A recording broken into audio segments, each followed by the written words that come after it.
हमारा तो निवेदन है, जो अपशब्द कहने वाले हैं कि आपने राधा जी के लिए कह दिया कि उनका विवाह हरणघोष से हुआ और आपने बोल दिया कि उनके साथ जटिला और कुटिला का चरित्र का वर्णन कर दिया, आपने कहा कि राधा जी का विवाह, आपने पूरी वीडियो सुनी ही नहीं। जो वीडियो काट कर चलाई गई है वो वीडियो 14 साल पहले की है, और 14 वर्ष पहले जो कथा हमने कमलापुर में कही थी, उस कमलापुर की पूरी कथा निकाल कर सुनना। उसमें हमने राधा जी का विवाह भगवान कृष्ण के साथ भी वर्णन किया है कि ब्रह्मा जी की पूरी कथा सुनिए कि ब्रह्मा जी को जब श्राप लगा तो ब्रह्मदेव ने द्वापर में नारद जी के कहने पर भांडेर वन में जाकर राधा जी और कृष्ण भगवान का विवाह कर, पर उस विवाह को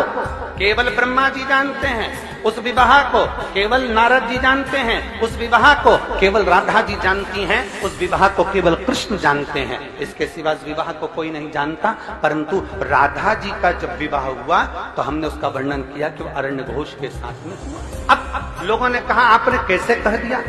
तो हम कहें कभी पढ़िए, और अगर पढ़ नहीं सकते तो ब्रज 84 कोस की यात्रा करने जाइए, और ब्रज 84 कोस की यात्रा करने जाओ तो ब्रज 84 कोस में कोकिला वन में जाइए, और कोकिला वन में कोसी के पास में मथुरा क्षेत्र, कोसी क्षेत्र के मध्य में जावा गांव जाइए, और जाव गांव जाइए, उस जाव गांव में जाकर देखिए अनयघोष, जटिला, कुटिला, कृष्ण और राधा जी का मंदिर बना हुआ है, जो आज भी ब्रज 84 कोस में विराजमान। अब दुनिया के लोग कहे कि आपने कहां से कह दिया ये प्रसंग, तो ब्रह्म वैवर्त पुराण के 271 नंबर पेज पर 49 नंबर के अध्याय में भगवान राधा रानी के विवाह का प्रसंग वर्णित है। और चाहो तो ब्रह्म वैवर्त पुराण पृष्ठ संख्या 271 अध्याय नंबर 49, जिसके अंतर्गत भगवान देवाधिदेव महादेव, आप जहां हमारी उंगली चल रही है वहां पर दिखाएं, श्री महादेव जी माता पार्वती को कहते हैं, पार्वती जी, ये पूरा प्रसंग आप पढ़िएगा और पढ़ने के बाद फिर नीचे आइएगा। 12 वर्ष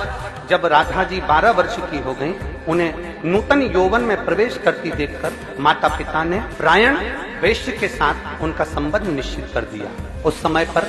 श्री राधा घर में अपनी छाया को स्थापित कर कर चली गई। ये प्रसंग हमारे यहाँ ब्रह्म वैवर्त पुराण के अंतर्गत लिखा हुआ है। अब शब्द कहने वाले अब शब्द कहते रहेंगे और भगवान शंकर की कथा आगे बढ़ती रहेगी।